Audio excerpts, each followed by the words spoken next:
जेवढा वेळ घेतला तेवढा मी घेणार नाही आहे. रुपावलीनंतर गजर असणार आहे आणि बुवा तुम्ही गजरात काय कराल ह्याचा अंदाज मला आताच आलेला आहे. कारण तुम्ही बुवा स्वतःच्या तोंडाने सांगतास, मी अजूनपर्यंत तुम्हाला अवजावच करतो या. तुम्ही सुरुवातीला मागा कांडेचोर, कुठल्या अँगलने तुमचा मी कांडेचोर दिसतोय? मी गुलाम, एका बुवाक तुम्ही गुलाम म्हणतास, याचा अर्थ काय होता? आपण तुम्ही कर्मदरिद्रीयच, लक्षात ठेवा बुवा. एका समोरच्या बुवाचा रिस्पेक्ट ठेवून माझ्याकडे दुसरी बारी असून पण मी तुमचं चांगलं सांगतोय आणि तुम्ही काय सांगतास? ह्या 10-12 वर्ष मी भजनात आहे. पण 10-12 वर्ष तुम्ही भजनात काय केलास? बुवा समोरच्या जोडीला बुवा कोण ह्याचं भान ठेवा ना. आज जी तुम्ही रुपावली म्हटलं ती कोणाची आहे?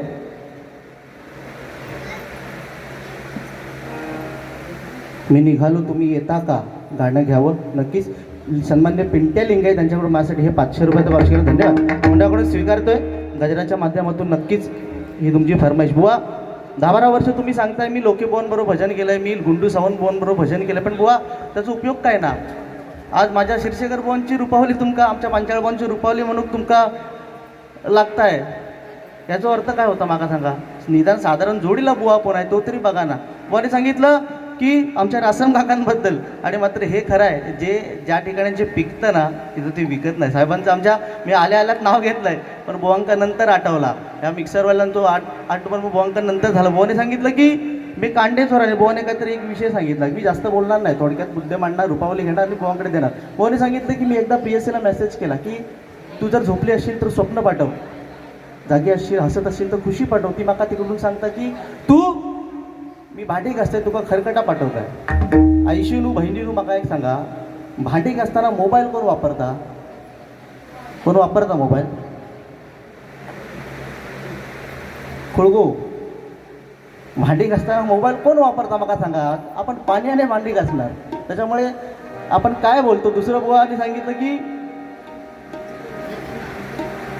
ठीक आहे, बाकी बुवा मला दुसरं काय बोललेच नाही. अजून बुवाने सांगितलं की ॲडव्हान्स, हा विषय महत्त्वाचा आहे. ॲडव्हान्स बुवाने सांगितलं की ॲडव्हान्स मी घेतला आहे आमच्या लोटणकर साहेबांकडून.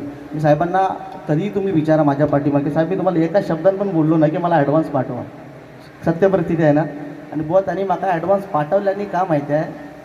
त्यांना गौरव पांचाळ माहिती आहे, ब्रँड आहे. एखादा ॲडव्हान्स दिला नाही तर हे येतो नाही, म्हणून तुका काय चालत हे कधी पण येतो लो. त्याच्यामुळे तुका ॲडव्हान्स नाही दिला. ॲडव्हान्स नका का दिला नाही त्याचं कारण आहे, गौरव पांचाळचे ॲडव्हान्स दिले नाही तर गौरव पांचाळ काय येणार नाही. आणि राहतो राहिलो विश्वासाचो. आज विश्वासावरच हे आम्ही सगळे इथे आलो आहे ना साहेबांच्या. आज आमचा विश्वास आहे. बुवाने सांगितलं, बुवाने चांगलं सांगितलं, पण रुपावलीपूर्वी बुवा तुम्हाला काय करावं लागलं की एखाद्याची बायको वारल्यानंतर अपेक्षा होती म्हणता की कुणीतरी यावं आणि बायकोची माया त्या जावी. बुवा त्यापेक्षा बुवानी सांगितलं, त्यालाच मी जोडून सांगतो. बुवानी एक दिवस बुवांची मिसेस माहेरी चालली. लक्षात घ्या, आईशीनू तुमच्यासाठी सांगते, आज तुमच्यामुळे मी बोलते, नाही तर बुवा मी तेवढा कांटेचोर बिंटेवर अजिबात बोलणार नाही. माझी हिंमत पण तेवढी होणार नाही. कारण आजपर्यंत मी भजनात कोणा कांटेचोर कोणा गुलाम बिलाम बोललेलोच नाही. कारण तसे संस्कार असतं तो. आज भजन जेव्हा आम्ही करतो ना, आमच्या गुरुजींचं आम्ही नाव का घेतो अभिमानाने? तर आमचे संस्कार तसे. आम्ही बुवा तुमका पण मी कांडेचोर म्हणू शकतो ना, पण नाही म्हणणार तुमचा, मी म्हणूच शकत नाही. तुम्ही सकाळपर्यंत मला सगळी जनावरांची नावं ठेवा, मग काही एक घेणार नाही. त्या दिवशी बुवांची मिसेस माहेरी चालली आणि बुवांका ताकीद दिला, म्हणतात घराच्या बाहेर जिथपर्यंत मी येत नाही तिथपर्यंत घराच्या बाहेर अजिबात पडायचा नाही. एवढा सांगितल्याने मिसेस माहेरी निघून गेली. आणि बुवांचं छोटं पोरगो ते का सांगलं, रे बापसावर लक्ष ठेवायचा. आणि माहेरी पोचल्यावर लगेच दुसऱ्या दिवशी फोन केल्याने बुवांच्या बायकोने, हो कुठे आहात? बुवा सांगतात घरी आहे. होय घरी आज, मग दाखवा म्हणता मिक्सर लावून. बुवा गेले मिक्सरात, बोर्डामध्ये वायर टाकला आणि भुर्र आवाज आल्यावर हा ती काय वाटलं बरोबर आता हे घरातच.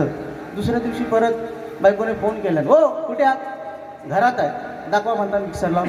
बटन दाबल्यावर भुर्र, हां तिका विश्वास पडलो की खरोखर आपलो नवरो आपल्या घरात आणि आपल्याला विश्वास ठेवण्याचं पात्र द्यायचो.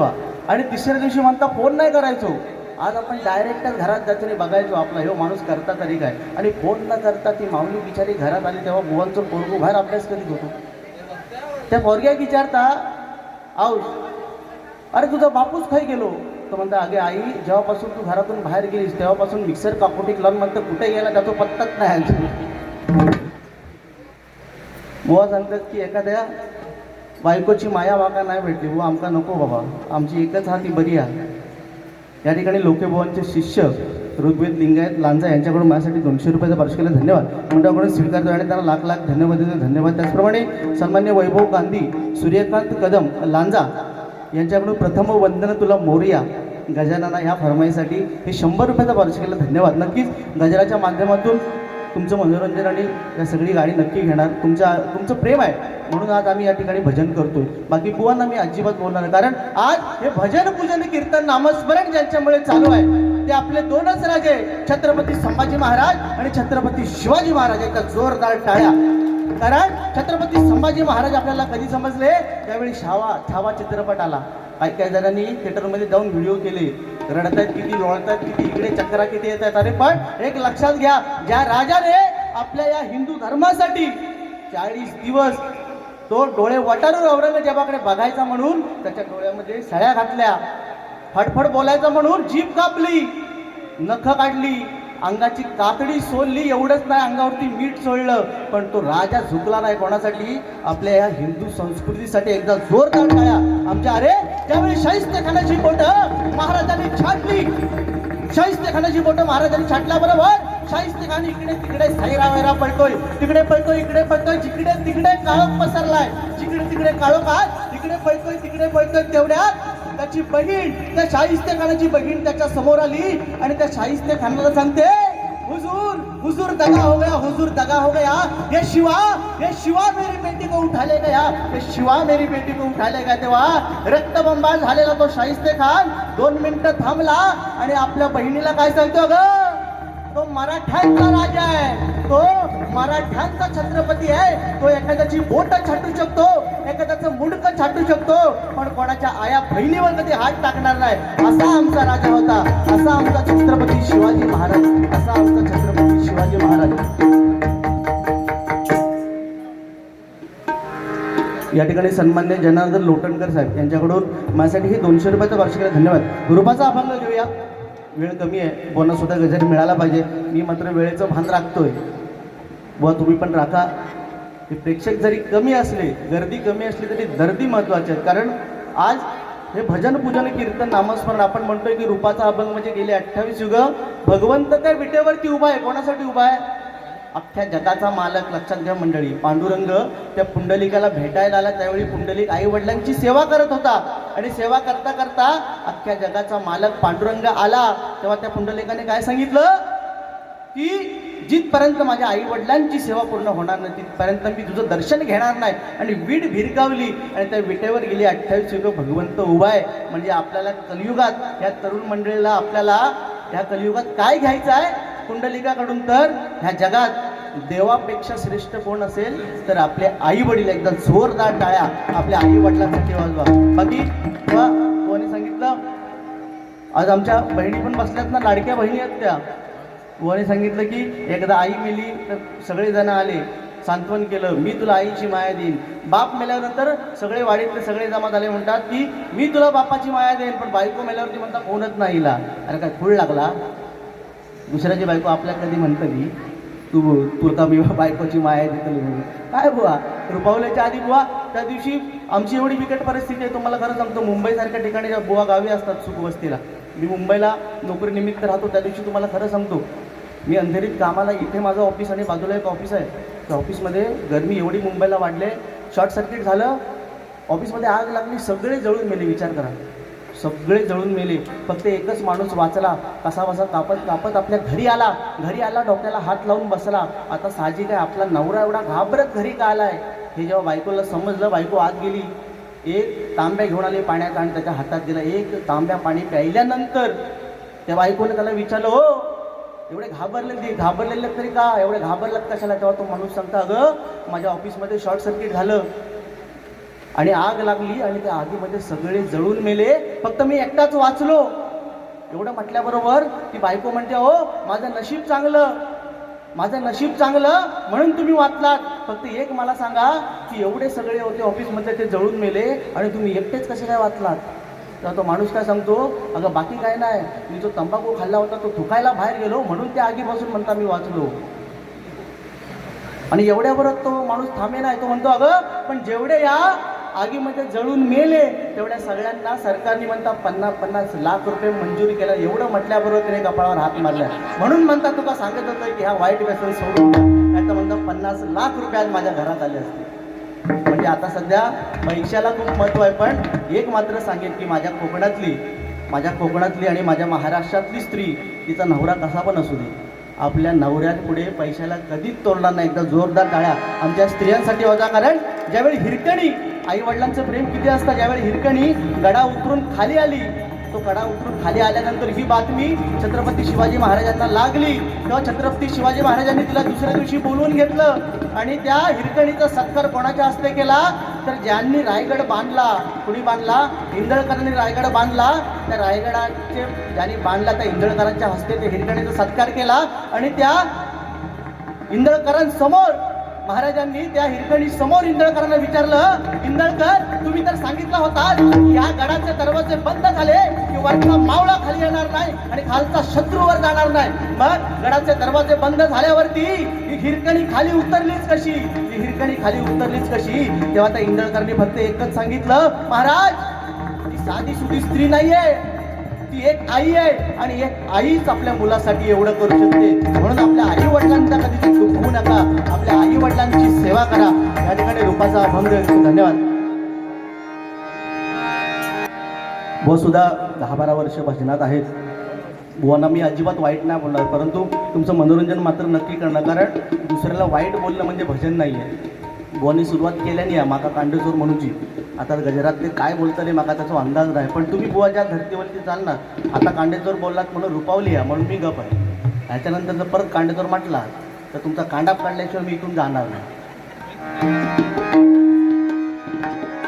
बुवानी गाणं म्हटलं सुंदर,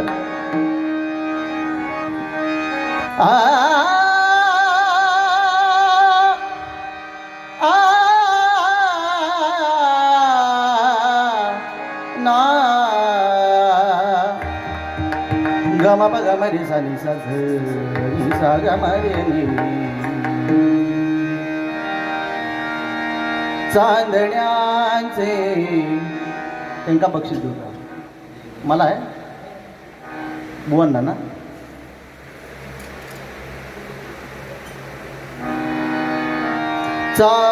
चांदण्याचे कोश माझ्या, चांदण्याचे कोश माझ्या, प्रिय कराला पोचवा, प्रिय कराला पोचवा. हे सुरानो चंद्रमा,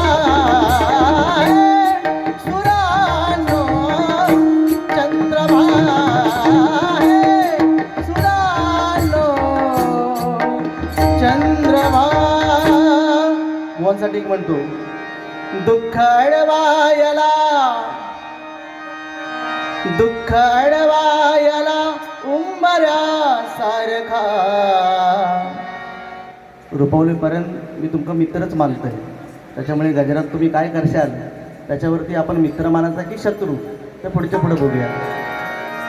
दुःख अडवायला उंबऱ्या सारखा, हो मित्र वणव्यामध्ये गारव्या सारखा, मित्र वणव्यामध्ये गारव्या सारखा, मित्र वणव्यामध्ये गारव्या सारखा.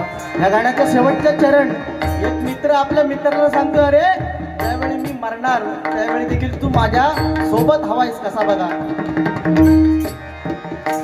जाळताना मला देह ठेवासा, जाळताना मला देह ठेवासा, जाळताना मला देह ठेवासा, जाळताना मला देह ठेवासा. हात खांद्यावरी, हात खांद्यावरी टाकल्या सारखा, मित्र वणव्या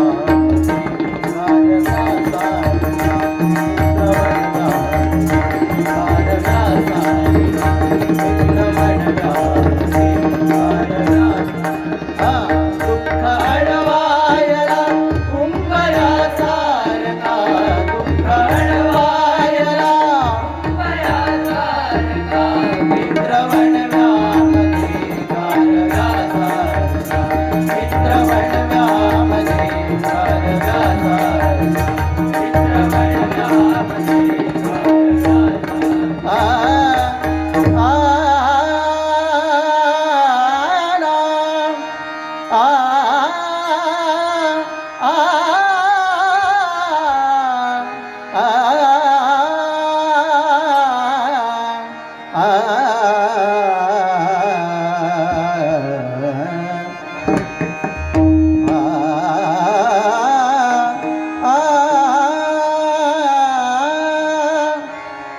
आवडे हे रूपा आवडे हे रूप गोजिरे सगुण आवडे हे रूप गोजिरे सगुण आवडे हे रूप गोजिरे सगुण आवडे हे रूप गोजिरे सगुण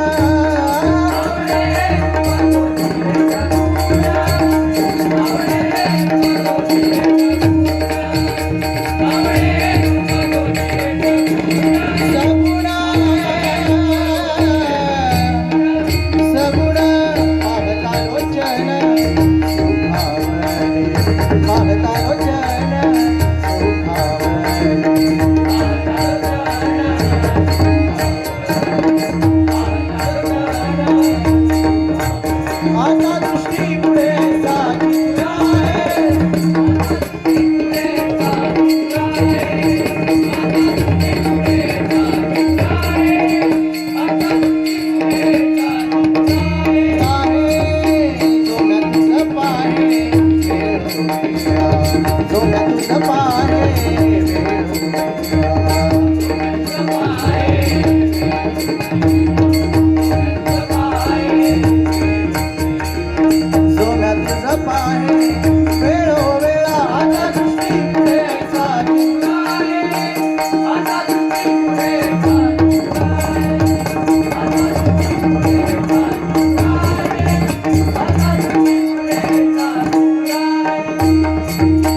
अच्छा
ठिकाणी सन्माननीय